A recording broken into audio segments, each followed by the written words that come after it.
Welcome back to another video on my YouTube channel. Today I will be solving some past paper questions on radiation, so let's get started.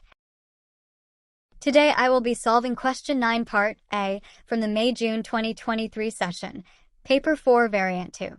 Table 9.1 shows some properties and values for alpha particles, beta particles, and gamma radiation. Complete table 9.1. Alright, let's first fill out the alpha radiation row. We know that alpha radiation emits 4 nucleons, of which 2 protons. So, the number of neutrons will be 4 minus 2, which is 2 neutrons. Next, let's go on to beta particles.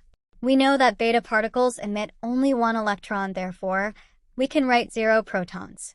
Next, moving on to the charge. If we see the above row, we know that 2 protons have a charge of plus 3.2 multiplied by 10 to the power of negative 19.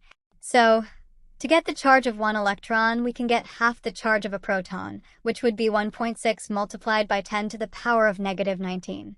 But this is a positive charge, and electrons have a negative charge, so we can write negative 1.6 multiplied by 10 to the power of negative 19 as the charge of beta radiation. Moving on to gamma rays, we know that they do not emit any nucleons or electrons, therefore have 0 charge as well.